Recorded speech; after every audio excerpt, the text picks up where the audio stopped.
So good evening. I'm Lucy Sloman. I'm Land Development Manager for the Development Services Department of the City of Issaquah. And this is Keith Niven, who's the Director of Development Services. We've both been working on Talus for many, many years. And so we're here as part of helping to explain this evening how we are replacing and closing out the development agreement.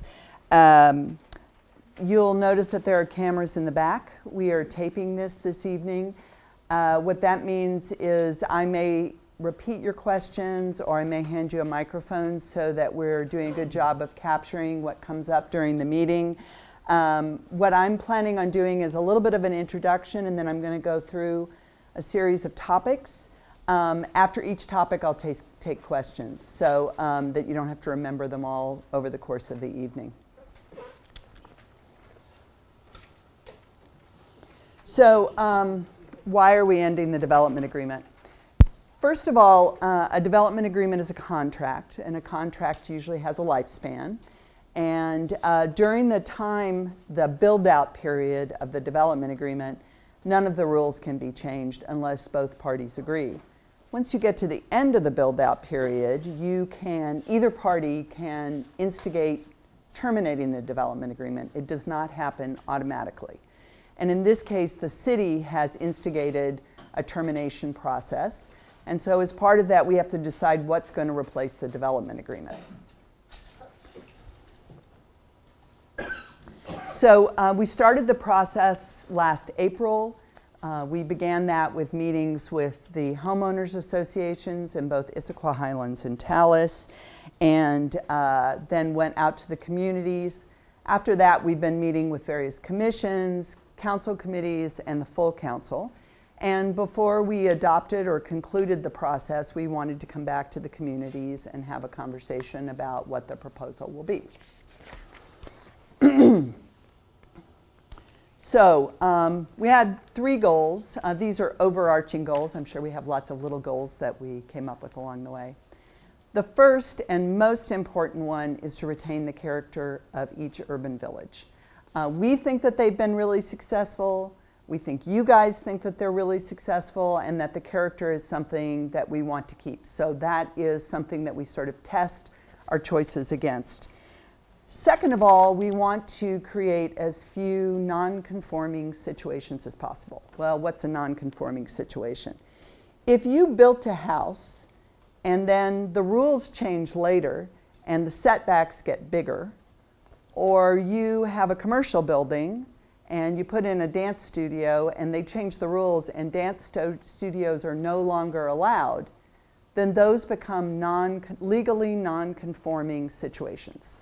So all it means is you are a legal use or a legal setback, but you no longer conform to the rules that are in effect. So we're trying to avoid that situation. Lastly, we want to update the rules. We don't necessarily have best practices anymore. Science has changed. State law has changed. And so we want to update the rules where they will not have an impact on the community character, or as little impact as possible on the community character. Any questions? What's an example of a rule that would impact the what we just talked about? So maybe repeat the question. Yeah. For everybody. The question was, what is a rule that would impact character? I suppose if we allowed 125-foot tall buildings, that would be a rule where it might be allowed in another part of town. Buildings that tall might be allowed in another part of town, but they haven't been allowed to be that tall in Talus. So we wouldn't want to just adopt rules that would allow, say, significantly taller buildings, because that would be a very different character than what you have in Talus. Does that help? Okay. Yeah. There's nothing intrinsically wrong with rules that are 15 to 20 years old. Can you tell us some of these that need to be updated? So there's nothing intrinsically wrong with rules that are 15 or 20 years old. What are some of the examples of ones that we are going to update? Critical areas are an example, like wetlands and streams. The science, the best available science, which is kind of the benchmark of how you protect critical areas, has evolved a lot. Those rules for critical areas were locked in with the development agreement, and that has changed over the course of time. State law has changed with stormwater regulations. We are now required to do more on-site infiltration. And so, because that's a state law, we would like to be in compliance with it. So those are two examples. So many of you picked up the handout. This is our first scary chart. The reason I have given you that handout is it's very detailed. I wasn't sure how well it would read on the screen, but luckily our Tim Smith got us a much better screen. And I also know that you'll probably want to study these. You're welcome to contact Keith or me later on. Please feel free to ask for my business card so you know how to get a hold of me if you have questions later on. So what this chart is sort of a starting point for what we're going to talk about tonight. It has a lot of detail, and we're going to go into some of the highlights of this over the course of the evening. I know it looks complicated, but it seemed important to have an overview before we kind of dove into the specific details. So a big question that we're asking ourselves was, we have a development agreement. You have the main body, which is the contract part of it, and then you have all of these appendices. That's what these letters represent, are the various appendices of the development agreement. And so the question that we're asking ourselves is, what rules do we need to complete the community and to retain the character as we move forward? And so we've done we've taken a number of different actions with various appendices. The first two are the goals and the guidelines. We are retaining those exactly, no changes. We feel like those are essential tools to retain the vision of the community, and therefore we're just including them. We're not updating them. We're not editing them. We're doing nothing except bringing them forward. The second thing we're doing is with certain things like land use, parks and plazas, and trails, we are simplifying them. We don't feel like we need all the things that were in there, but we're simplifying them to the key pieces that will, again, retain the character, because we think that the heights, the land uses, the setbacks, and the recreational pieces like parks, plazas, and trails are a key component of the Talus community. There's another piece, there are some other pieces that we're just terminating. They're done. Those are like the master transportation financing, capital facilities, and the environmental mitigations. Those have been done. So the last kind of two pieces I'll draw attention to is, in some cases, we're ending what we've had in the development agreement and we'll be using what is in the municipal code. That means we're using the same rules that apply throughout the city. And in some cases, we're using the central Issaquah standards. Now, I know there's been some concern about using central Issaquah standards, and we'll talk a little bit more about this over the course of the evening. But what I'll say is that when we started with two urban villages, Talus and Issaquah Highlands. We wrote those rules. We implemented them for a number of years. Then we wrote some new development agreements for the Rowley area, the Lakeside area, and the Swedish area, for example. We updated those, the Talus and Issaquah Highlands standards, based on what we had learned and improvements to best available science and best practices. Then when Central Issaquah came along, that's what we started with. So in essence, a lot of the Central Issaquah standards are based on Talus and Issaquah Highlands. So they're not unrelated, but that doesn't mean that we shouldn't look at them closely, and we'll talk about that a little bit over the course of the night. Any questions here? The environmental mitigation is complete. I see them drilling holes and laying concrete walls, and how can you say that mitigation is complete? So how can I say mitigation is complete? When they started Talus, they did an environmental impact statement, and they looked at alternatives, and they said, if you're going to go with one of these alternatives, these are the actions that you have to take. So it's not that there haven't been impacts or that there's still construction going on that we have to look at and repair along the way.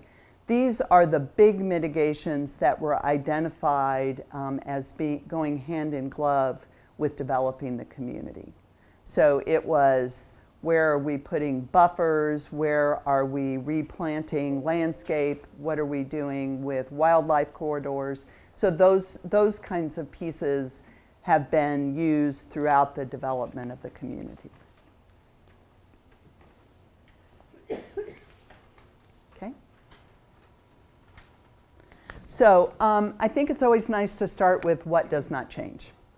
So first of all, city services like police, fire, other services that you get from the city will be the same. Second, and I think equally if not more important, is to say that your bylaws, your architectural review committees do not change. Though, I mean, they can change because those are controlled by the community, but it would be the community's decision to make any of those change. That's not a city decision. The use of property that is already developed, that won't change. So if you have a piece of property that is multifamily or single family or commercial, those uses are being put in place and carried forward. Land that is designated for parks, open space, and recreation, that isn't going to change. The one thing that I will note, and that's what the CFPO means, community facilities privately owned. So in the city, all property that is owned by the city or other public agencies like schools, fire stations, city halls, other city buildings are zoned community facilities. And so in thinking about how we move forward, we said, you know, things that the homeowners association owns, like parks, wetlands, creeks, those are similar to the kinds of land that the city owns. It's quasi-public, and that we thought it was important that have that kind of zoning. It helps identify it to the community, and it means that if the homeowners association wanted to change a piece of property from being a park to being developed with houses, the council would be involved, there would be public notice, and there would be an opportunity for a public conversation. And so that seemed, because those seemed like important parts of your community, we not only wanted to keep them, but we wanted to put a tool in place that would help preserve them or ensure there was a community conversation before there was a change. And then lastly, I think we've already covered that, but there were a number of development standards that we are retaining, like the goals and guidelines and some of the other standards that are being kept as an important part of retaining your character. Any questions here? Okay. Question? Oh, I'm sorry. You have down there that heights and setbacks does not change. My understanding is that some of that in the new developments, some of that will change. So there's a question about whether heights and setbacks will change. As you may have noticed on your handout, there's another map. And when I get to that slide, can we hold that question for that slide? I think it may be easier to have that conversation when we have that visual. So what will change? There are a number of things that will change, but there are 6 things that we're going to cover tonight. They're up on the screen. These seemed like highlights or key elements that we wanted to make sure that the community understood what the proposal was. And so this is basically the agenda for the rest of the things we're going to discuss this evening. So zoning. So currently, every property in Talus is zoned urban village. And basically, if you look in the municipal code at what urban village says, it says, go write a development agreement. So as we're ending the development agreement, we need to change the zoning. Now, the zoning that we're putting in place is to capture what's there. So it's a change, but the intent is not to change what's allowed. It's simply to reflect what's been built and focus the rules for that. Because right now, Urban Village allows a lot of things in a lot of places. Now that you're built, you don't need so much flexibility and choices. The way the zoning works is you have a piece of property. On top of the zoning, on top of the property, you would have the zoning. What's in the zoning is those things that are generic to all properties. So what are your heights? What are your setbacks? What are your uses? What's in the overlay, and this is a kind of an unusual thing, zoning doesn't typically have an overlay, is the things that are unique to a piece of property. So if you have a single family lot, every single family lot allows one house. But if you have a multifamily property, one multifamily property might allow 135 units, another one might allow 10 units. And so that's what the overlay captures, is those special things that are essential to that piece of property and what they can and cannot do with that property. Now, if you think about a piece of park property, it has zoning. It says, you know, you can put up a gazebo, or you can have a tennis court, or you can, the different ways that you can use the park property. But there is no overlay because you're not allowed to build anything other than a bathroom or a gazebo if that's the kind of park you're building. Any changes to zoning in the future require council action. Yes? I have a question getting oriented. Can you point to Timber Ridge on that drawing? Yes. So 17A is the parcel number of Timber Ridge. So it's this parcel right here. Where is 900? This is SR 900 out here. Thank you. Yeah, and here's Talus Drive and Shangri-La. Can you explain the color code, please? Yes. I'm sorry, I'm not doing a good job of repeating questions. So colors are over here. I did not pick these colors. These are not necessarily very traditional zoning colors. Pink is single family. This sort of lavender is multifamily. The sort of light turquoise, aqua color is office. This is commercial. Spring Peak is a mixed use. And then these different greens are either city-owned property or that privately owned community facility property. There are three types, and it's just based on what's allowed, whether it's a critical area and there's nothing else there but the critical area open space, or if there are utilities going through it, or if there's some kind of structure like your Red Alder Center. That's the kind of, so there are three different kinds of community space, and so they have three different colors. And the wetlands are the light green? Yes. Yes, so there are two different colors of light green. One is city-owned and one is HOA-owned. They don't read very differently here, but this one is actually a stripe, and this one is solid. And one is homeowner and one is city? Yes. And the homeowner is the light one in the middle of the single family? Yes, Good, okay, thank you. so this is, his question was that this is homeowner owned.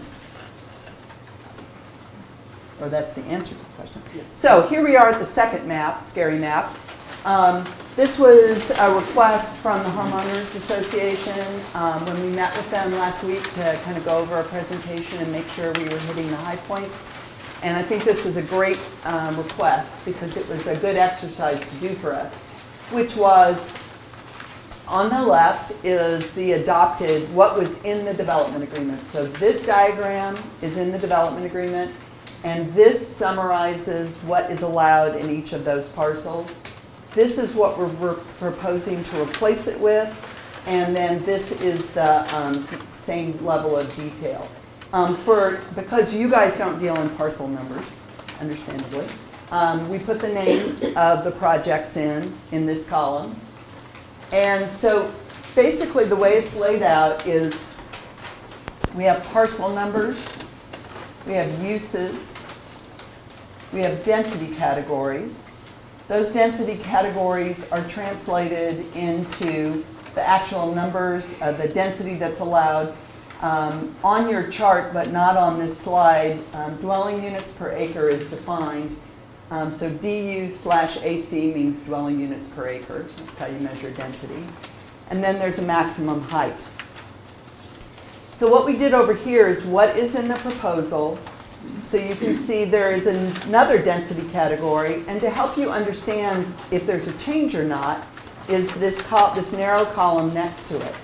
So if the box is white, that means there's no change. If it's blue with an arrow pointing down, that means it's being reduced from, it was reduced when it was built from what was originally adopted in the development agreement. There is only one parcel that was increased, and that happened 10 or 12 years ago when the Estates was built. So everything in terms of density is the same or less than what was adopted in the development agreement except for that one parcel. So then we did the same thing for height. These are the heights that are proposed in the new regulations. Where you see a blue square with an arrow pointing down, that means the height's being reduced. Where you see it being white, it means it's unchanged. I want to go back to your question about heights and setbacks and find out if I answered it or if you still have a question. Or you can say you'll phone me back in a couple of slides. I'm from Timber Ridge, I live in Timber Ridge. I don't represent them. Okay. But my understanding is that for what you now call 17B, there's actually has been an increase in the height for that area? No, there has not been an increase. There has been a request for a change of use.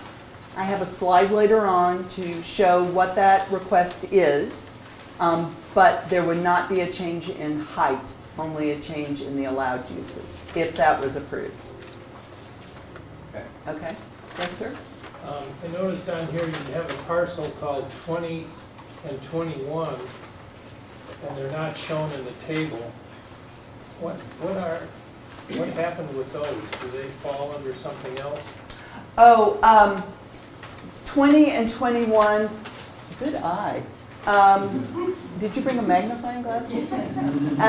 So 20 and 21 were expansion parcels, I believe, and those were brought in as utility tracts. So they're not developable, but they were included as for where various vaults and other kinds of utility infrastructure were needed.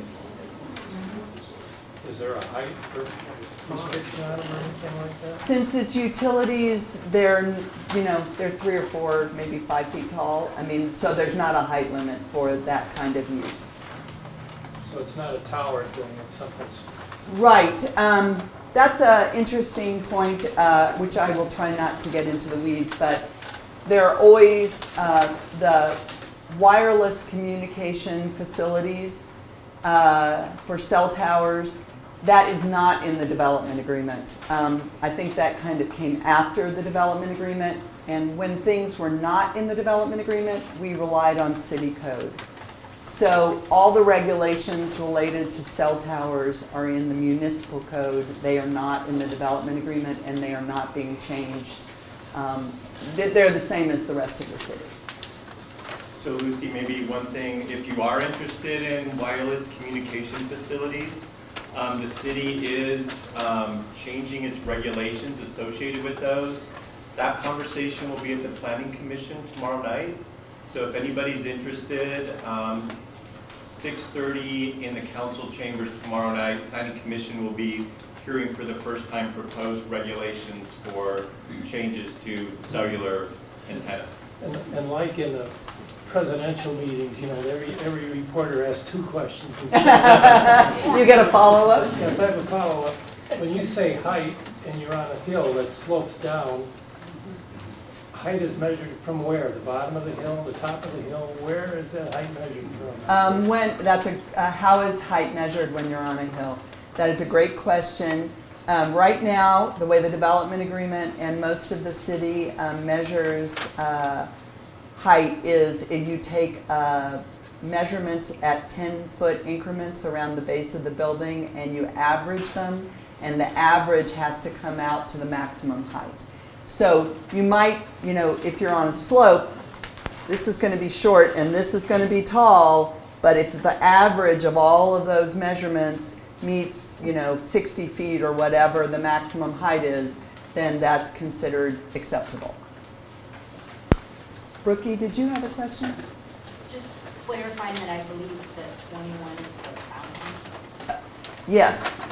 I think it is, and I think there are some utilities behind it, but that's a really good location piece, that 21 has the fountain in. Electrical bolts. Yes, okay, thank you. Yep. All right. So, oh, I'm sorry. Go ahead. So why does the number 16 still say village and the rest like residential? Okay, so originally there was a question about why 16 said village. So there were several parcels that were both 13 and 16 originally were planned as the village center. And village center meant like retail on the ground floor with high density residential above. The way they were developed, 13, which is Centera, is mostly residential townhouses. And you know the little park area at the corner? That is, as an interim use, it is park. It belongs to the city because the developer of that property could not build the kind of village center part of it, the retail mixed-use piece at the corner. And so they gave it to the city, and it could become retail in the future. Again, that would be a public conversation if the city wanted to develop that with additional uses, sort of like what's been built at Spring Peak. So 16, you can see that 16-1, which is Spring Peak, which is on this corner, is a mix of uses. It's residential, the townhouses, and then the non-residential, the retail around that plaza. So that's really what the village is getting at, is that mix of uses to provide some services within the community. Anything else? That would be in addition to the anchor here. Is that where it is? So in Spring Peak, all of the uses around the plaza, all those little ground floor spaces, and then kind of going down Shy Bear, those have to be retail uses on the ground floor, and they are allowed to be retail or commercial uses upstairs. So you can't put medical offices upstairs, but if someone wanted to have a bookstore or a newspaper shop or a dress shop, they could have that upstairs. Okay. Oh, I'm sorry. So the way I'm reading this, is this true that 17D in the middle, which is the area below us, they can go, what's office, they can go up to 85 feet? Yes. Wow. Well, I think one thing that's important to remember is that there was an office proposal on that property which used that height. And when we studied that, because the site drops away so much, they had the garage next to Falcon Ridge, and I guess Falcon Crest, I'm dating myself, huh? And then the buildings were down lower, and so it did not block views coming out. That was something, now we don't have the ability to protect your views, but I think that the property owners recognize that they don't want to get in a fight with Timber Ridge. Yeah. You're feisty. That's right. Okay. So another piece that we thought was important to identify was some changes in recreation. So, I mentioned, I'm sorry. On the question on the 85 feet, suppose we wanted to change that, get it lowered when we're doing this, changing the rules here. Like, for example, when I moved into Timber Ridge, they said the highest that'll go above the bottom is 3 stories. But 3 stories up, I mean, we were told that it's going to be quite low, and what would it take to change that for 17B? So what would it take to change the allowed maximum height for 17B? You could make that request. We have a property owner who has 516,000 square feet of entitlement, the right to build that.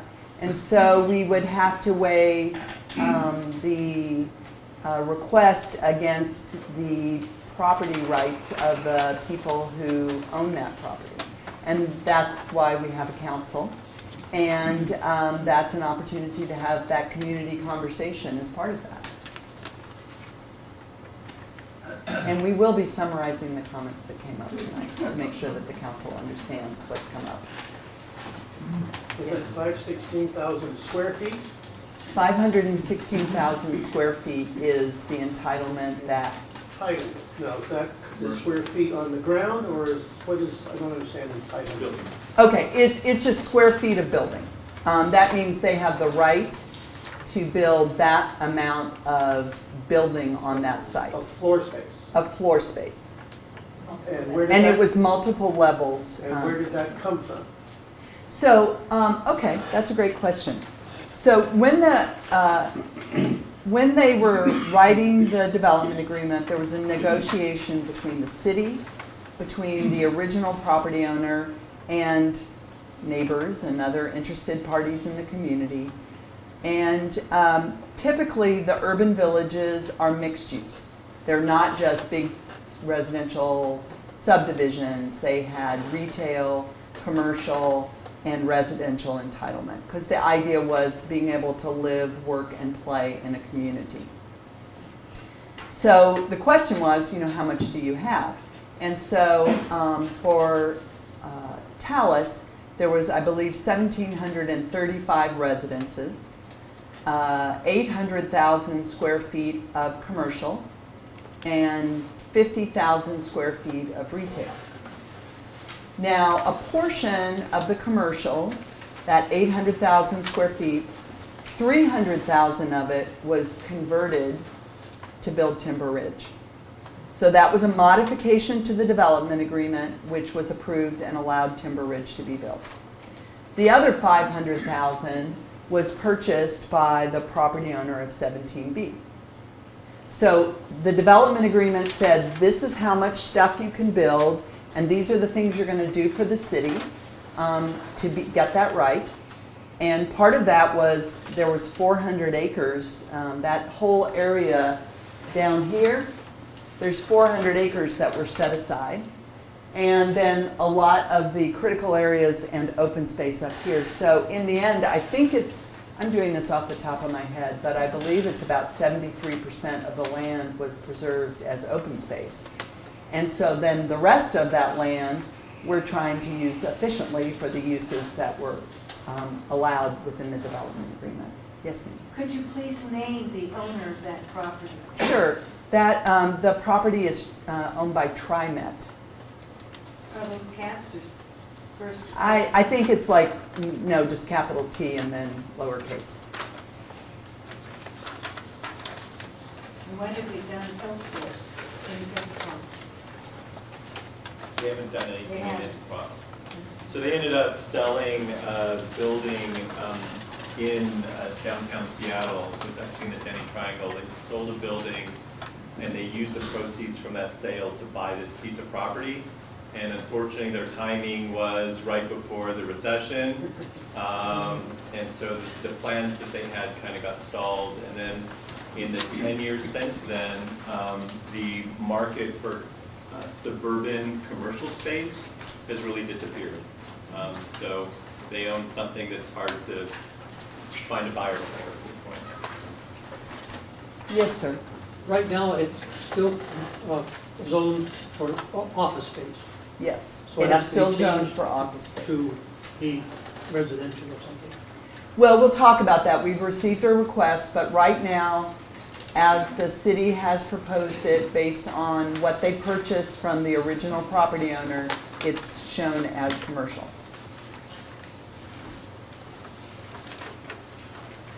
Oops, I skipped a slide. So recreation. I put this up here because I just want people to be aware that, you know, I mentioned at the beginning that we thought that retaining the standards for parks, plazas, and trails was an important part of preserving the community. But we actually went a step further and studied where all the parks are in the community.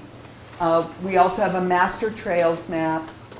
We've worked with Ken Eastman from the HOA on that. And so the rules are that not only have we documented those that will retain the standards, but we're going to retain these facilities. And so if you wanted to remove or reduce a park, a trail, or a plaza that's in Talus, you would have to get council approval. So it doesn't mean it couldn't happen, but again, we would want a public conversation before that kind of change went through. Good question. Yes, ma'am. Ken Eastman had said that some of the trails that were in the development agreement had not been completed. And what is the process to complete that? Well, so off the top of my head, the only one that I am aware of is the one through the TriMet property. So you know you have that kind of tunnel underpass that goes through your property? Right. That's part of the master trails plan. And so we would want something that connects through this office parcel that would continue up, because it goes up here, it goes up through Copper Ridge, it goes through Spring Peak. So we've tried to create kind of an off-street route with stairs and things to make an alternative path through the community, as well as all the trails that go through open spaces and other areas. Oh, I'm sorry. I don't know if this is an appropriate place to ask this question, but you said that the TriMet property has a request for changes. What do they want to change it to? I have a slide on that later. Okay. Hold that thought. Yes, yes, sir. This shows parkland, but Yes. it doesn't show green spaces with trails, like that strip of land just north of Talus. What's going to happen to that? Is that going to stay, or? So you're talking about this property up here? No, Talus. Oh, Talus Drive. I'm sorry. I thought Talus Community, not Talus Drive. So right now, this is called Parcel 1. You know that there is the Calabria development near the intersection.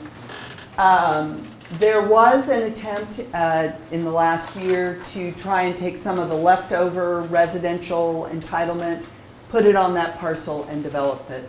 They have given that up. We are working with the property owner to, right now it's just one big parcel, and they were required to segregate, to divide out the critical areas and the open space from the developed portion. The open space was supposed to go to the HOA for protection. The developed part would stay with the property owner. And so we're working on that right now.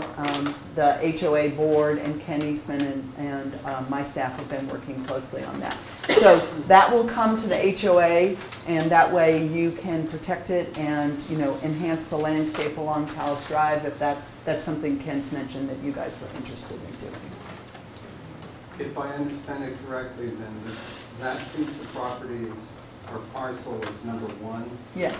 and it would be multifamily residential developed. So the part that's developed, let me,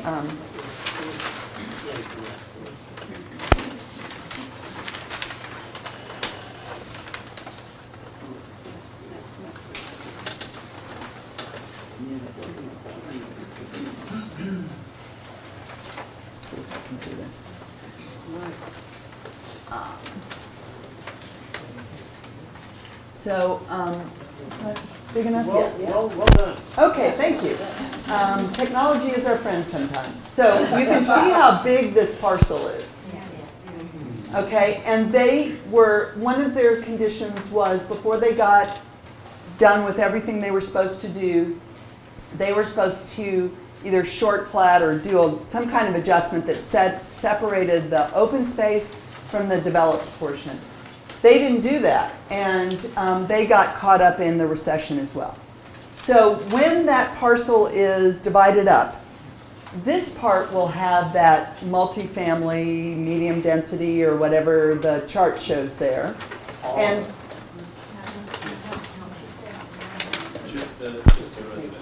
just the residential, just where you see those little red dots.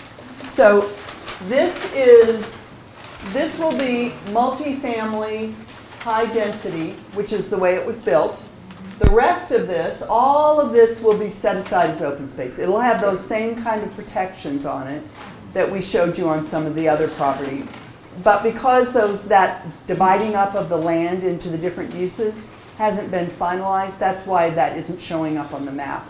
But we're in the process of finishing that. So the trees along there stay? Yes, yes. Good news. Yep. Okay.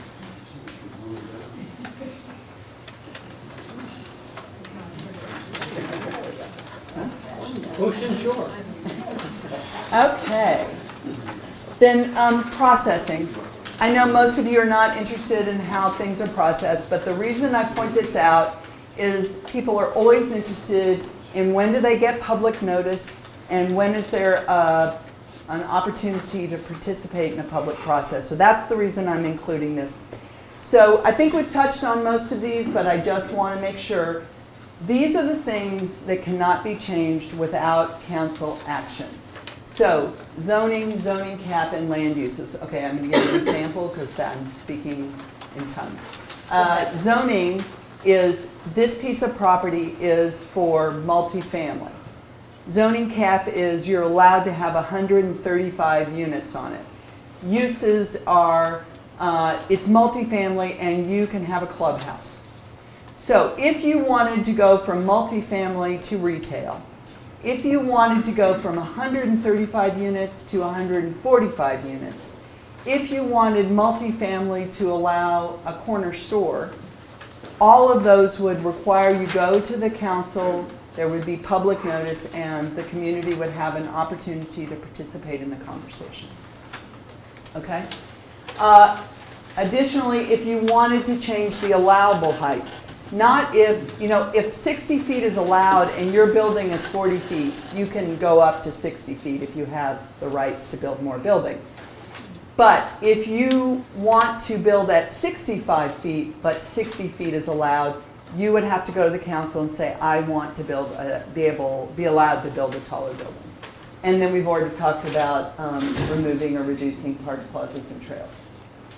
The other one that I want to point out is SDP stands for Site Development Permit.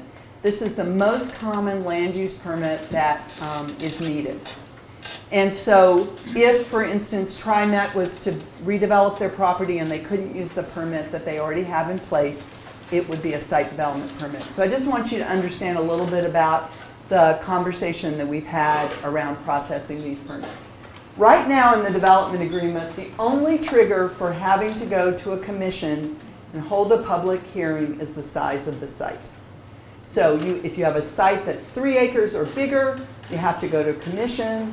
If you have a site that's 2.9 or smaller, it's a staff decision. We send out a notice. It's not like we don't tell you that it's happening, but we don't have a public meeting. In central Issaquah, we added site size, and the reason was you could have a little tiny site and a very big building. And so we didn't think that was fair to just say if you have a big building on a tiny site, you don't have to have a public conversation. The third one that we also talked about when we were writing these regulations was streets. In some parts of Issaquah, like Old Town, if you are on certain streets, even if you are the tiniest little building on the littlest site, you still have to go to a commission as part of doing your land use permit. So Moving forward, we decided that you trigger any one of those three and you have to go to a commission. The street that would apply to is Talus Drive. We figured that is, you know, your front door, your public gateway, and that if a project happens on that street, it should require that kind of public conversation. Any questions? Yes, sir. For a community the size of Talus, having one drive going down seems like it's a little bit dangerous, even safety-wise. Is there any plans for getting another street open, access to Talus, so that there's two streets? Well, we have James Bush Road, which is steep, but it does provide a second emergency exit or entrance. When it's not changed. Pardon? When it's not changed. Well, it would not be, the Public Works or the police or the fire department have the right to open that if there was something catastrophic and we needed to use that. We wouldn't make that a citizen's decision. We would make that. In an emergency, I think you'll forgive me if I don't want to wait for somebody to come and unlock the door for me to leave. Well, I think that we would be concerned giving that access to, there might be people who might not choose to use it and wait for an emergency. Understood. Okay. Yes, ma'am. Okay, there are such things as wildfires. We are in a wooded area, and the road for the fire department is not available. What are you, the city, going to do in that case? If there was a wildfire, Right. I think we would ask you to call emergency services and have them, I mean, typically the wildfires when they start are not immediate. And I'm thinking of California's Yes. size wildfire. Sure. And in some of those, they knew that those were happening and people were asked to evacuate so that they were out and away and the firefighters could operate without having to negotiate with homeowners who had stayed behind. It's still a very narrow road with an awful lot of cars trying to escape at the same time. Yes. Has anybody done a study to determine how long it would take if there was a fire and there was a strong wind, it was marching towards Issaquah very rapidly? How long would it take to empty out Talus in an orderly fashion? I'm not aware of that study, no. So here's the thing I will say. Our Public Works operations holds emergency operations, practice drills, I think at least twice a year, and they pick different kinds of emergencies that they practice on. Obviously earthquakes is the most common one. I frankly don't know what the drills are that we have done before. And you know, I think of our Public Works operations director as being someone who is very aware of the different kinds of catastrophes that we are seeing and is preparing for that. But I don't actually know if that is one that he has practiced for. But you know, I think the thing that I would add is that often the kinds of work that you do in one kind of emergency is applicable to other kinds of emergencies in terms of the communication, collaboration, and just infrastructure that's necessary. Yes, ma'am. Why does the city feel that one entrance in and out of Talus is sufficient for the number of people that are there? So I'll touch the third rail and say that we didn't think that we thought it would be good to have another entrance, and Talus and Newport spoke very strongly against building another even emergency entrance to the north, And that was respected by the council. And so that is the situation where you're in. That was an opportunity to provide another full or emergency only exit, and that was something that the community disagreed with. And so the council listened to that and responded to it. Is that property owned by somebody else? That's what I've wondered, that goes north from us. The property north of Talus, the immediate, let's find another map.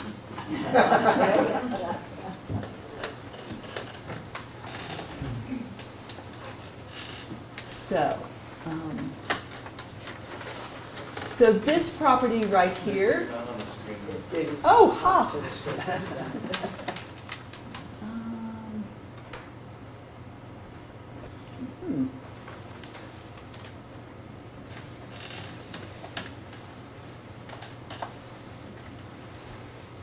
I don't know.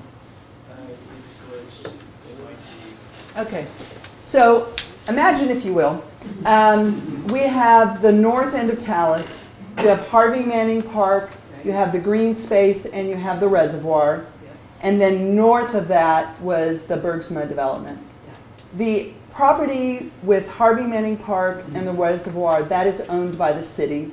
There are no plans to do anything else with that property. North of that, that property is owned by two different families, the Bergsma family and the Reichs family. And they are in the process of determining what they can and cannot do on that property. Yeah, my question was, I wondered if that's what blocked another. I heard in trying to get that other road through that the developments and the people around there didn't want it going through their property. That's why I asked if that was some of the blockage to get in another road. I think that particular development was willing to consider having the road going through, but as part of that community discussion, there was a very powerful rejection of having that road continue on through to Newport, and so that was the end of that conversation. Yes, sir. In that regard, what is the total population of this entire Talus area? Timber Ridge and all the other residents around there.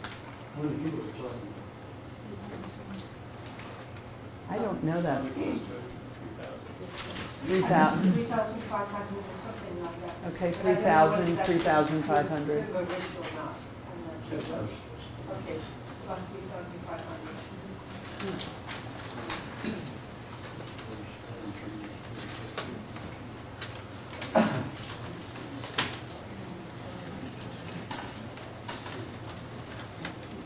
Almost made. Yeah. It's your screen. So just to since we've got this, here's the city property. There's Harvey Manning Park and the reservoir. This property here, within this is the city boundary. That's Cougar Mountain, Wildland Park. This is the property that the Bergsma and the Reichs own. Okay.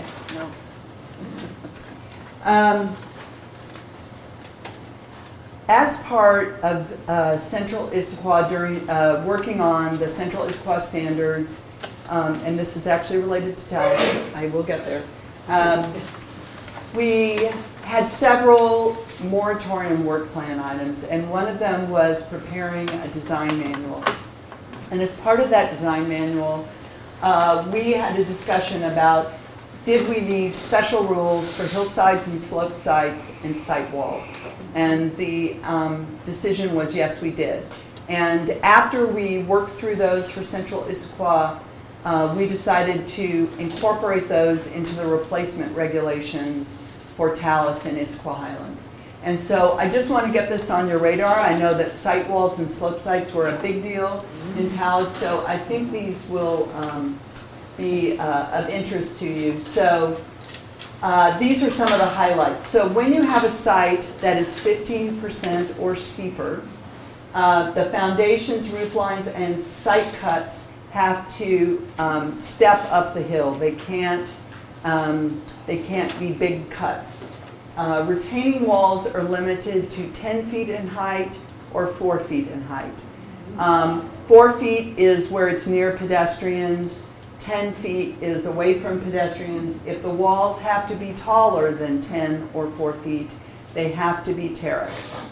So they could be terraced in 10-foot increments, but you couldn't have like the tall wall that was built up at Parcel 7. If a wall is longer than 35 feet, it has to be articulated or modulated, which means you might, bend it, or you might have insets or things that come out so that you kind of break up the mass of the wall.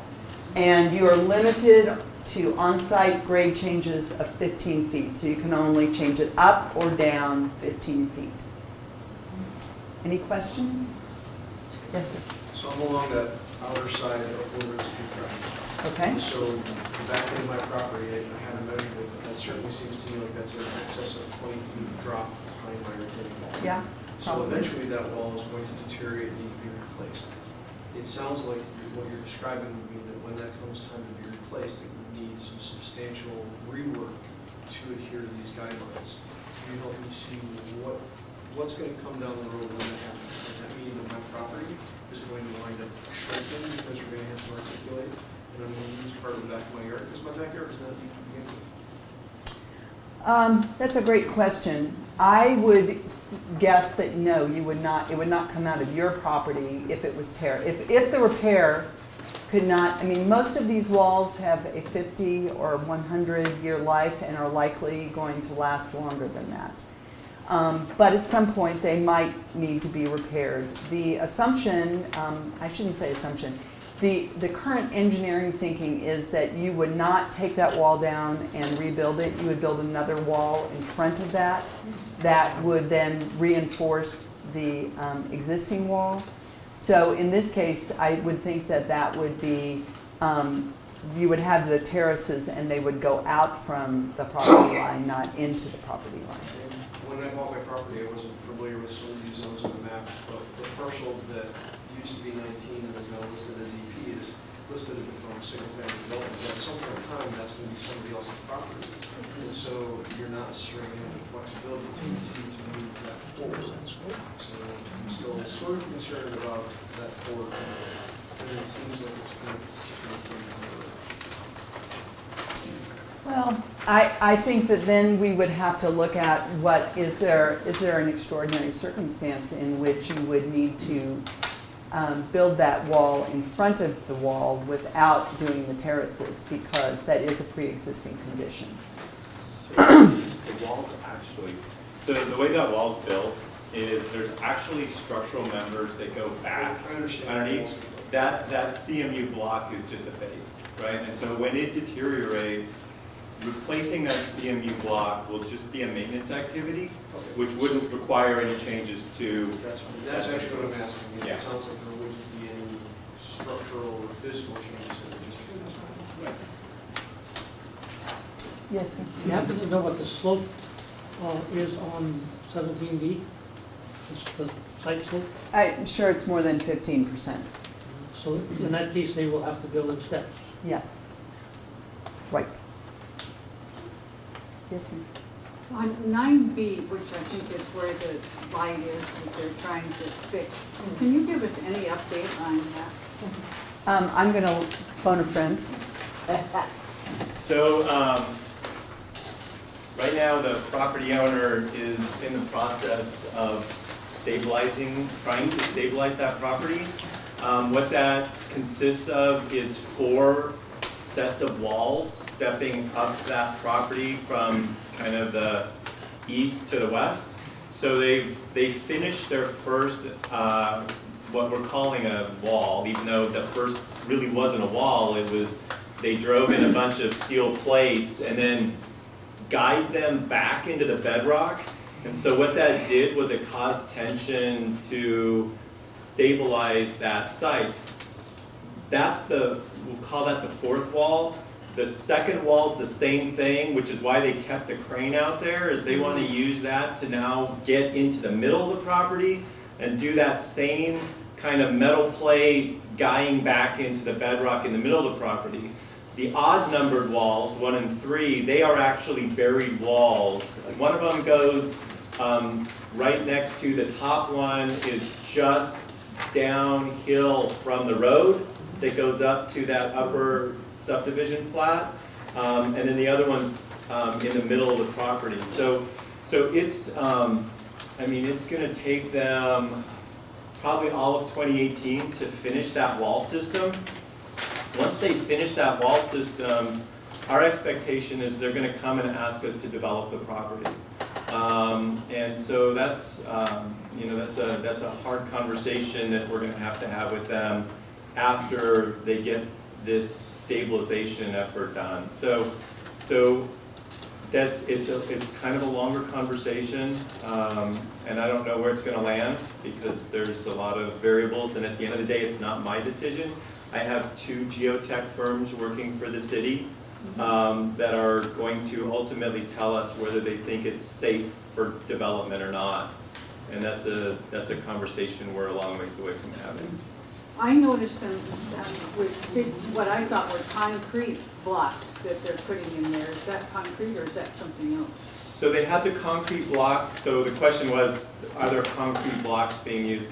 So the concrete blocks, they had all those concrete blocks put in when the property slid. They thought that those would actually keep the property from moving. They are what they are. So they're out on the site right now. We had them, when we restored Shangri-La Way, we needed to get them off of the right-of-way. So what they did is they picked them up and just moved them up onto their property for now. They are going to be exported off-site at some point.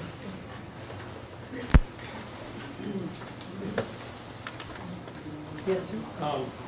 Prior to someone building on the slope below Timber Ridge, are there going to be extensive examinations of the proposals for the buildings and how they're going in so it doesn't affect the foundation of Timber Ridge and any hill sliding that might occur from somebody building below Timber Ridge? Because it seems to me that's a more sophisticated study than normal. You just don't put up a big building there.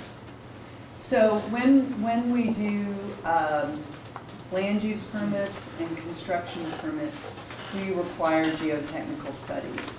The applicants give us their consultants geotechnical study, and depending on the site, we have 1 or 2 of our own geotechnical experts peer review the study before we approve it. And so we would have at least 1 geotech, if not 2, looking at that site to confirm that we agreed with their conclusions. And they often will require additional cores to be drilled so that they understand more of the site. They go out on site. It's a very intensive process that they do to very carefully study the geological nature of each site. Yes? What happened with Parcel 9? Must have had a similar process in place for that. So, I'm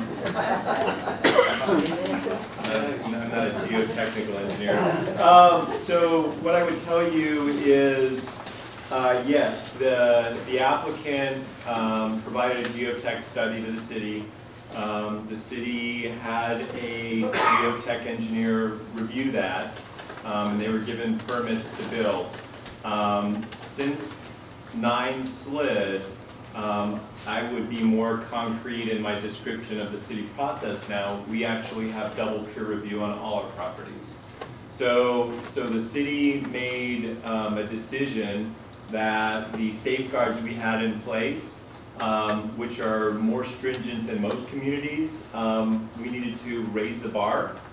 So now we have 2 geotech firms review projects that are coming through. So changes the process from 9.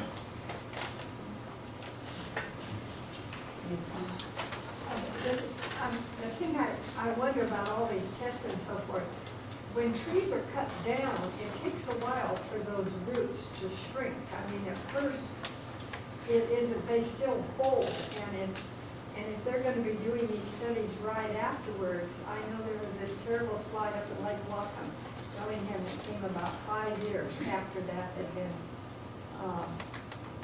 logged. And then it slid down and killed some people in the home that were down by the lake. In other words, when I'm hearing you're doing these studies, as soon as this place is level, then it makes me wonder. Well, we're often doing those before any trees are removed. I see. And those are deeper studies than, Yeah. the root structure is more superficial. So hopefully it goes down to bedrock. Well, I don't know whether it goes to bedrock. We'll rely on our geotechnical engineers to make sure that they're deep enough. It's before all this is in. Right. Okay. So unbuilt properties, there are a number of properties that aren't built, and they're in a number of different states. For instance, Parcel 7 and Parcel 8, those have received preliminary plat review and approval, and then their final plat, which allows them to actually record and sell the lots, has been appealed. If it survives that appeal process, then the platting, the configuration, the little red dots you see up there would be finalized and homes would be built. Other properties, such as Parcel 13, which is the one that I mentioned was at the corner of Centera, Shiber, and Talus Drive, that has no land use approval, and that would have to go through the whole process from beginning to end. So these are the parcels that we have. Some property owners are ready and eager to build. Others have no plans at this time. So there may be things happening for a number of years going forward. To touch on the questions that some of you have had about particular changes, these are the same two pictures. This is Talus Drive. This is SR 900. The city has received a request to change the allowed land uses of two pieces of property as part of ending the development agreement. One is 17B. So can I stop you for Yep. a second? I don't think that's quite right. Okay. So the ask was before we end the development agreement. As soon as the development agreement is done, the master developer doesn't have any rights anymore unless we leave him with some rights. So that's why we're getting these like 11th hour requests, because they're trying to monetize their remaining residential entitlement. And so it has come in here at this kind of last moment before it ends. Once it ends and the council puts hard zoning on the property, then any changes would have to go through a council process and is controlled by the city and not the development agreement. So the reason why this is being considered right now is it's under the existing development agreement. The only reason we're here having this conversation is because it is happening now, not because it's part of ending the development agreement. Yes, thank you. So just so that you're aware of the requests, this parcel that we've been talking about, 17B, owned by TriMet, they currently have 516,000 square feet of entitlement. They've asked to divide their property approximately where that red line is and make the northern part medium density residential. And I'm going to stop you there too, because something you said earlier was also not quite right. So that Guess who's reviewing this permit? So that request is actually would lower the building height on that property, because right now under the office, as we talked about before, that's 85 feet. But under residential medium, that building height is not 85 feet. I think It's it's 60, I think. 60. We can go with 60. So it is so by asking for residential there, it actually would allow shorter buildings than what's allowed there now. On the north side. On the north side. North Yes. of the dotted line. Yes, What about the south side? South side is remaining office. and 85 feet. 85 feet apart. And where would the traffic flow out of that piece Yeah. of property? So they would have to, before we approve a land use plan for those parcels, if it ends up being a residential and a commercial parcel, they would have to give us a plan, so that SDP or site development permit or a subdivision plat would have to actually locate where that traffic would intersect with the existing street network in Talus. We don't know the answer to that. They would have to give us a traffic study that would help us understand that that could happen in a safe manner. Well, you've already heard, we have a lot of concern about traffic already on Talus, and the congestion if there is a disaster of any sort, and you probably know the ambulances come to Timber Ridge at least 3 or 4 times a week right now, and if there's going to be more traffic on Talus, that's going to impact the response time for emergencies. So I hope the city will seriously consider the safety of all the residents, 3,000 some, whatever it is, that live off that one corridor. Yes. Sorry, I know I've asked this question before, but I want to make sure I understand that after the development agreement expires, it has to go to the city council. Yes. Does this change have to go to the city council before the development agreement expires? So we're reviewing that with the city attorney at this time. So we don't have an answer yet about which process, whether it is an administrative process or a council process. Because the rules of the development agreement make that determination. And so we are reviewing the development agreement with the city attorney. So, excuse me, but doesn't the development agreement develop on commercial for the traffic considerations of 20 plus years ago? Now he's doing a new traffic study, wouldn't it need to go to the council because that's a major change?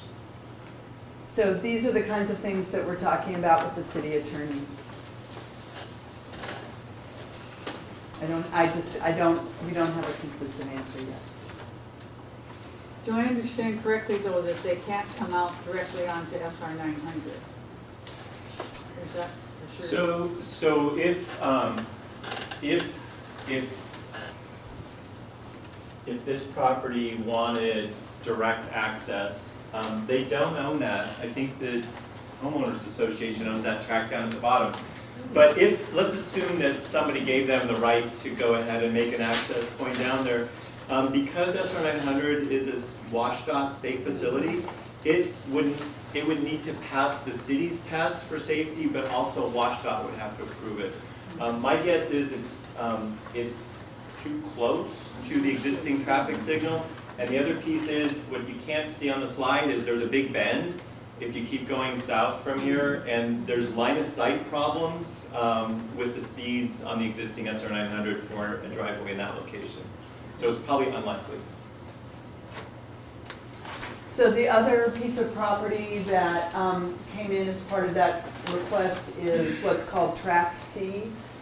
It is currently a stormwater and critical area pond, and they have requested high-density residential. And that is going through the same questions with the city attorney about what process that would be reviewed under. Yes, so it's crazy. There appears to be a strip of land between Talus Drive and the Parcel 16 or 17B. So right here, you can't really see it, but this is a property line right here. So this, where your fountain is, that piece of property is about, 125 or 110 feet from SR 900 to that property, and that's owned by the HOA. But on the one on the left there, the yellow, there's a strip of land between the road and the property. Yes. Who owns that? The homeowners association. So they would have to get approval from the homeowners association to put a road across it? Yes. Yeah. So, yes, what happens in this area would be determined by the property owner, who is the homeowners association. I'm trying to repeat the questions because we're getting tied up in the answers and not necessarily repeating the questions. Process question. The City of Issaquah website has a very nice map of projects under development and under review. When in the process does that under review get color to show it's in the... That is a really great question, because we are very happy with that map. We use it a lot. We send people to it, and it's important to understand that. So There are, for a land use permit, there are basically 3 stages. There's a collaboration, which is very informal. We may not see anything before they come in and meet with us. That does not show up on the city website. When they get to the next stage, which is called a pre-application meeting, there's a set of submittal requirements. They have to give us materials ahead of time. Then we schedule a meeting. Those materials will show up on that map. So it's not the most informal meeting, but it's still pretty early in the process when it shows up on that map. The other thing, though, I will add is every project is not on that map. Moderate and large size projects are all on that map, but little projects I don't think show up there. Although there's some pretty little ones that show up. So our project oversight manager kind of decides what are the small ones to put on the map. Yes, ma'am? Maybe I missed this, but what would be the triggers that would, either through the development agreement or through council, why would the request be approved? So, residential, when we have this stormwater. Yeah, What would Repeat, we can't hear. yes, Oh, I'm okay. sorry. So I'll repeat and tell me if I got it right. She's asking what would be the basis that we could approve a change like this? And why would we approve a change like this? So the development agreement, as I said, is a contract, and there is a appendix or 2 appendices in the development agreement. One on how you process permits, but there's a whole one just on modifications. So there are criteria for changing land uses, for changing densities, which ones have to go to council, which ones are administrative. So that's the piece that we're looking at with the city attorney to see, are the changes that are being requested, are they consistent with an administrative decision, meaning staff make that decision, or are they consistent with a major modification which would have to go to council? So, because that is a contract that we are still operating under, we have to use those criteria as the basis for our decision. And that wasn't my question. My Oh. question wasn't, which way does it go? It was, that doesn't seem like a modification going from a pond to high-density residential. I mean, modification in it. So why would staff? There were specific or types of council modifications that were listed in the say development that? agreements. And so I don't think there's one that's like stormwater pond to usable land on the, So, yeah. So there's a section in the appendix C, which is land use, that says a change in land use is an administrative modification. And that's what we're talking about with the city attorney. So if you go to appendix C, which is the land use appendix, there's the map that Lucy showed earlier that was the black and white one on the left. Which is the one you have on your handout. It basically has land uses, and it has residential, commercial, retail, and utility tracks. So you can make an argument that a utility track is a land use, and changing it from utility track as a land use to residential is allowed under this other provision. And you're still not answering my question. Why would staff even consider that? I mean, what would cause staff to recommend that to council? So if the development agreement says that's an administrative decision, then it's an administrative decision. Staff doesn't get to not make that decision if the contract says that's an administrative decision. So I think I now understand what you're asking. Why would you? So it's not. What would drive you to? So when you ask the question, and I may be mishearing what you're asking, but you're saying, why would you make that decision?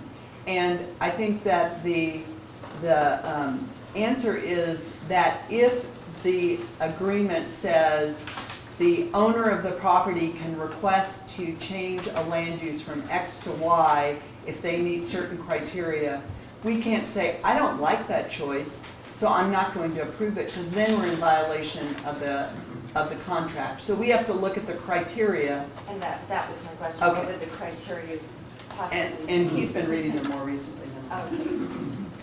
Okay. Yes? I'm not sure this is a question for Keith or Lucy. But why you have that map up there, you're showing parcel 1, which I think you mentioned is open space, classified as open space. What if a developer came to the council or the committee and asked to develop a portion of that or a part of that? What would be the process then you would go through to evaluate that request? So as I mentioned, that someone actually did come in the last year and say, there's some area right around in here that's kind of flat. Hard to believe, but it showed up that way. And they said, we would like to buy some of the leftover entitlement that the master developer has and put it on this property. And so what we would do is look at where are the critical areas, like where are the steep slopes, where are the wetlands, where are the streams, what kind of buffers are required. Can we, on a curve like this, could you put in a road? How many units do they want to put on? Can you get the parking in? So we would use all the different tools that are in the development agreement and that are in city code that we use, and we would evaluate that. We would do either an administrative land use permit or one that goes to the commission, and since this is huge, it would go to the commission.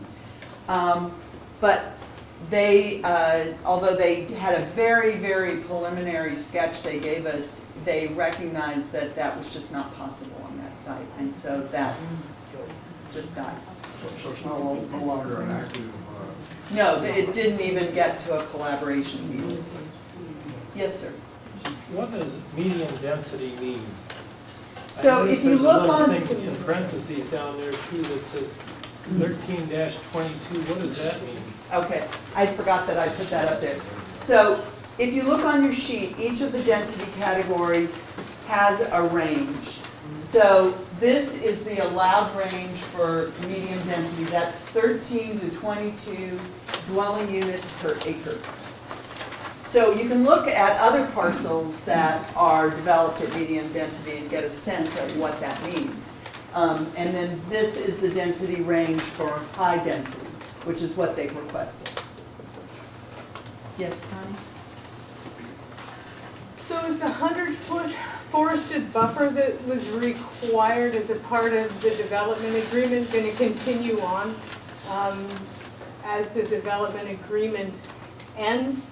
Because beyond your modifications that you can do, there's a series of requirements up in the front that in theory would be exempt from that type of thing. So the development agreement had a requirement for a 100-foot forested buffer.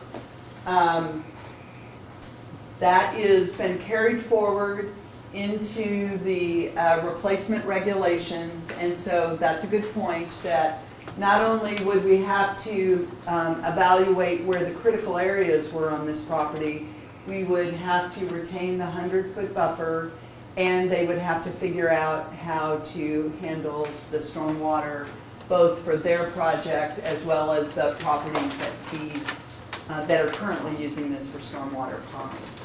Yes, ma'am? So on the tax C, they would also have to go to the state because they would be accessing State Route 900 at high density.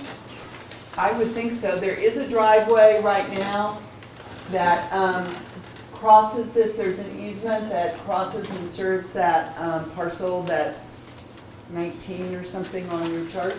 That serves that right now, but if they were going to put additional development on there, they would have to evaluate whether that driveway could be designed in a way to accommodate that. And also, I think a lot of the critical areas are up in this north part, and I don't know whether they can get to that driveway entrance. So there's a lot of challenges to see if that property is really developable. For clarity, can you just let everyone know the number of units that were being requested for both of the residential sites, the ERAs? I don't think that they requested a specific number. I think they requested that density category. In the, no, I understand what you're saying. You and I have seen a drawing that they provided to us, but there wasn't a number in the request that was officially submitted. And so that's why we're showing it with the density category and not a specific number. Plus, especially with the Tract C property, we don't actually know how much property is even developable. Okay. So can you talk a little bit more about Tract C? When you go to the King County Assessor's website, that tract is listed as unbuildable. So we've got a disconnect here. Yeah. Can you explain that? The only thing I can guess is because it's used as a stormwater tract, it was classified as not a buildable property. So that might take a reclassification, but I'm guessing. I don't actually know the basis for that note. That's a good thing to be aware of. Thank you. Yes, ma'am? Where are you going to move the water from the stormwater pond without having it flood someplace? Well, we wouldn't want it to flood anything. The original stormwater approach was to build ponds at Talus and sand filters. Currently, most projects use stormwater vaults. We even sometimes see them under buildings, below underground parking.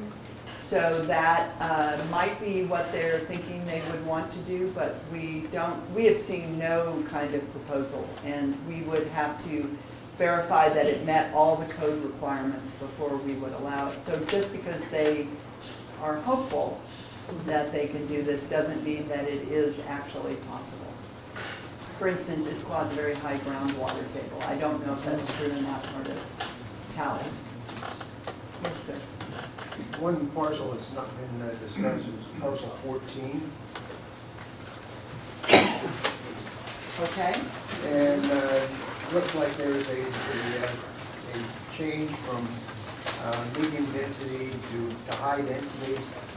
Parcel looks like it has no outlet.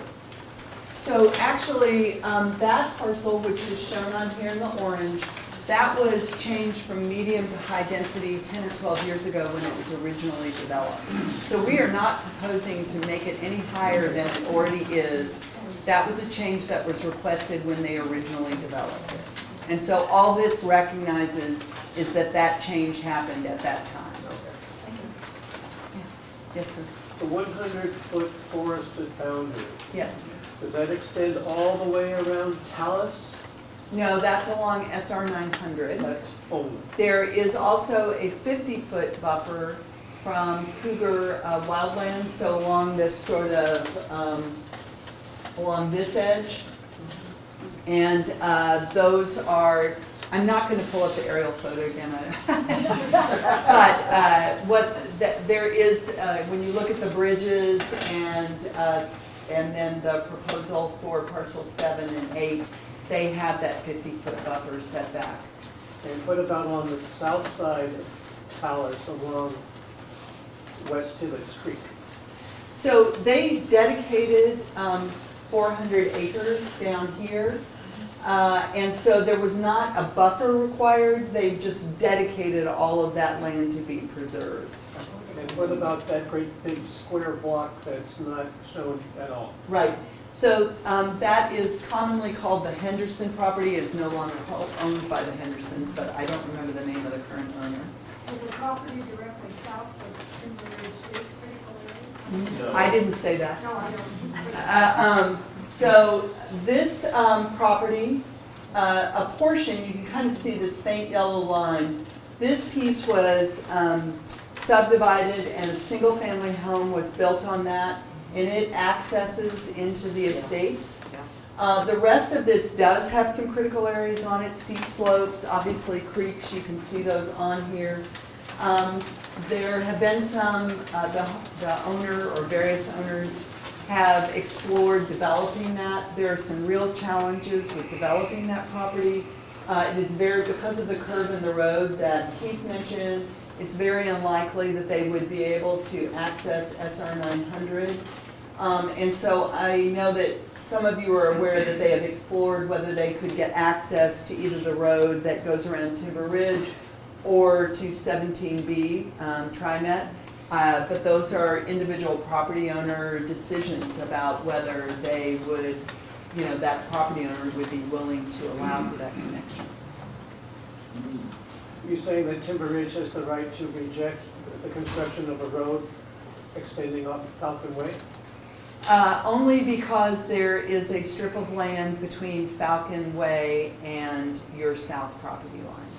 If the road was up against their property, they would be allowed to connect directly to it. And how do we figure out where the property line is? Your property, there is what we commonly call a spike strip between the right-of-way and your south property line. And LCS has fought very hard to make sure that is retained in your ownership. Okay, I've been in there, haven't seen any spikes or any... No, that's just it's just called a spike strip. There's no spikes in it. And there's no key flags or any, there's no way to know. Well, if, it sounds like you have a tech-savvy person over here. If you go to the city's website and you look under maps, you can look at our GIS, our map system. It's a kind of simpler version. But the maps that I pull up where you can see property lines and overlaid on aerial photos, that is available to you. So that may be an easier way of kind of getting the information you're talking about. Thank you. Yeah, you're welcome. Yes, ma'am. At 17B and the track C, it sounds like the lawyers and maybe geotechs and so on, do you have to make a decision before the development agreement is closed? And will that delay the closure of the development agreement? There's certain ones I'm just going to let you So like any good contract, there's provisions in there for decision making, and the city has a certain number of days that it gets to make an administrative decision. So at some point, if we don't, then the master developer could call the arbitration and mediation clauses of the development agreement into play. So that's obviously a possibility at this point. So far, they've been willing to let us kind of come to a conclusion on that, but we've been doing so diligently.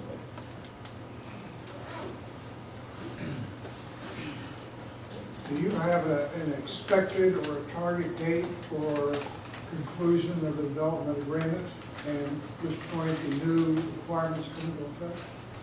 Well, we were originally targeting December to have them in effect in January. In December, we recognized we still had some work to do. We wanted to come back and have these community meetings.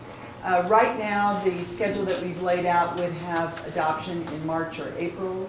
But, we're working our way through the questions and issues. So we would like to bring it to conclusion. On the other hand, we want to do it right. So, yes. Hi, so I have some questions that people gave me from our previous HOA meeting, of which, thank you, this answers several that I'll be sharing with my neighbors. One question though, and it is in regards to what you're looking at here, and the homeowner wanted to know if, and maybe you can explain it because I understand it, but I don't think many people do. If the community is not happy with the decision made by the city, what is the appeal process? Can you please explain that? Bless you. So administrative appeals go to the city's hearing examiner. So what happens is there's a 14-day appeal period following an administrative decision. So let's assume, I don't want to predispose anything, but let's assume that this is decided to be an administrative decision. And let's also assume that the city feels like it needs to approve it. there's then 14 days from that issuance of a decision that could be appealed to the city's hearing examiner. If that happens, then what would happen is we would contact the hearing examiner and we would set a hearing date. And typically what happens is the city staff then write a staff report and give that to the hearing examiner. So it's like 3 weeks, 4 weeks usually to do that. So like within about a month or so, we would have a hearing, and then the hearing examiner would hear the appeal and the grounds for which that appeal was being brought forward. You basically, you can't just appeal it because you don't like it. You have to actually identify how the city erred in its decision process. So that's the way the appeal goes. Yes, ma'am. To the timing of the request, of the decision for the request. So you can tell us what works best for you. So we can either keep in contact with your HOA board, and then if that's a good process, we can do it that way. We also have created, because of Parcel 9, a pretty good listserv for Talus. And assuming if everybody wants notice of when that decision gets issued, we could send it out that way too. So we have, I think, some choices, and I'll look to Brookie to let us know how they would like to have that handled, and we'll do that when that decision gets issued, whether it's a denial or an approval. Just along the same thought of the timing of it, it seems like there would be a fairly short window of time for talking between now and March for these decisions to be made. And if this gets decided to become an administrative decision and an administrative decision is reached, that seems like that can happen very, very quickly before anybody could really be aware of what the decision actually is. And voice opinion on it. Did you say you had 14 days to appeal? Yes. So 14 days is not a long time, but this is a communication or opportunity is lost. That's what's in the contract. Yeah, so that's what was agreed to in 1999. So we have to live by the rules. But that's what's also why we would notify the HOA. They have the ability to send out a blast through your management company. And the city could choose to also send it out through the Talus distribution that we have. So I think we're aware that there's a lot of community interest on that and would want to make people aware through either one or both means. We understand 2 weeks isn't very long, but that's the timeline we have to work with. Yes, ma'am? I'm afraid I have to say that those people who came on the bus, I believe the bus is back here. Let me go really quickly. I just have a couple more slides. I have 2 more slides. Protection of critical areas and trees. That is changing. As I mentioned before, the best available science has continued to evolve. And so buffers for wetlands, streams, steep slopes have increased. If you are close to one of these features, the buffer may extend onto your property. That is a circumstance in which you could be a legally non-conforming lot. That doesn't mean that you can't change your property. You may just have some restrictions on how you can change your property. We have to do this in the city of Issaquah because we are an old city. Houses that have been built next to creeks with 0 buffer for many years. And so we have learned to work with non-conforming households. And so I wouldn't fear it. I just think that means that you need to talk to the city early if you want to do something with your property. The same is true of trees. Because 73% of Talus was being set aside as protected property, the areas that were being developed were allowed to be fully cleared. But now that that development period is over, the tree protection measures in the city will apply to this, which means that wherever you live, whatever you want to do, if you want to remove a tree, please talk to the city before you do that. There are restrictions on the size of trees you can remove, the number of trees you can remove, and we would just want to work with you to make, sometimes you need a permit, sometimes you just have to notify us. Please contact us, we'll be glad to work with you. And lastly, next steps. We will take the comments that we have heard tonight. We will put that into a sort of summary to go to the council members that sit on the Land and Shore Committee. We will decide if there are some additional edits to the replacement regulations that we proposed based on the comments that we've received tonight.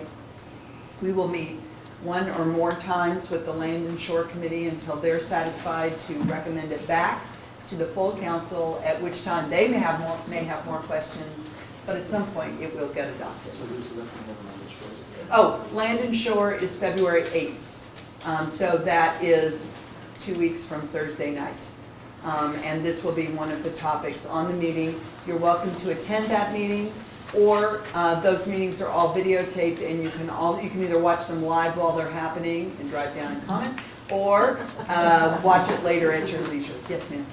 Is the recommendation coming just as a recommendation with no options? Like often there's a policy recommendation and then there's A, B, or C options. So the way an agenda, so I'm speaking about the replacement regulations. The replacement regulations, every agenda bill has options, alternatives written in it. So there is an administration recommendation, but then there are other options or alternatives that the council, that are laid out for the council to consider. Yes, ma'am. If there is an appeal, does that stop construction, or does construction go on during the appeal period of time? So are you talking about the change of those two Right, properties? right. There is no construction, because what they're asking is to be allowed to add uses to their property. We can't consider even a land use permit until the land uses are approved for that property. So there's no construction happening. I guess I meant changes. Is it more broader term? Can the changes move forward if the appeal If there's is an filed? appeal in place. I think that would be a conversation that we would have with the council and the city attorney to figure out what that meant for everything else that was moving forward. I mean, it's a good question. We haven't really been here. This is, just so you know, this is the first time we've ever ended a development agreement. So we have, Keith and I have for about 20 years written development agreements, and now the chickens have come out of the roost. And we're having to live with, like figuring out how do you unwind these things. And that is happening statewide, because Issaquah Highlands and Talus were some of the earliest areas to write a development agreement, and the lifespan of those development agreements was very typical in the state. And so there are a lot of other communities that are trying to figure out how they wind these things up. You can hire out as experts. Get interviewed every once in a while. Yes, sir. Keith, you mentioned when I asked about how you ensured that nothing would happen to timber inside and out the hill, you said you'd hired 2 geotechs instead of 1. The answer that I hoped you did was that you'd hire some geotechs who were specialists in that kind of thing, have proven track record, because I would rather have 1 good heart surgeon than 3 or 4, so 3 or 4 guys who are, just. You know what I'm saying? Yeah, I do. So let me say this. So I just take that message back. No, Not 2, but 1 good one is what we need. I appreciate 2 is that. even better. First off, because it's geotech, I would tell you there's no surety. I mean, what's under the ground is a mystery. We have hired the 2 that we have in our stable, which is Golder Associates and Shannon and Wilson. They're 2 of the best in the business. And so I think we feel like we're pretty well prepared. But I think what happened on Parcel 9, it was a series of a lot of different things that caused that property to slide. So the concern that you have is a real one. The city obviously is concerned about similar things. We've spent a lot of time and effort on Parcel 9, and we're definitely not trying to follow in those footsteps again. So, Is the city facing expenses on Parcel 9? or is it all falling on the developer? So that conversation is ongoing. And, you know, it's like chapters of a book. And, you know, right now, the city has spent its money, unless 9 moves significantly more. And we basically, before we repaired the water and the sewer and the pavement, we buried our own wall next to that roadway so that if there was additional pressure, that wall would protect our wet utilities. So we know what we're out. We know how much we've spent. And the next chapter is us having a conversation with that property owner to say, hey, look, this is what this cost us. We think that's your responsibility. And that's not a conversation I'm having. We have a lawyer who is an expert in slide litigation, who's representing the city. All right. So basically, they're doing all this mitigation up there right now on the hopes that they can build someday. Yes, sir. They believe that they will be able to build there someday. Yes, ma'am? I've heard a lot of concerns here tonight, and I guess I'd just like to express my appreciation about coming and listening to that. I think that's a really good thing, and I especially love this chart. It just really lays it out, and I've heard a lot of this discussion before, but I think they did it. That warms the cockles of my planning heart.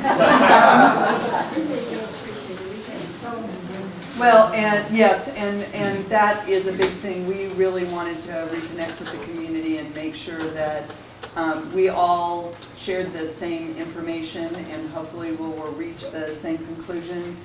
I have business cards. If anyone wants to get them, please feel free to come up. I would be glad to have you email me questions as you study this or if other things come up along the way. And feel free to stay engaged with the process. You know, we've gotten your emails, and do most people who put their emails down want to like get notices about what's happening? Okay, so I will probably give those to the communication department who has sent out those e-blasts to the Talus community and ask them to do that so that the community continues to know when certain kinds of meetings are happening. So thank you all very much.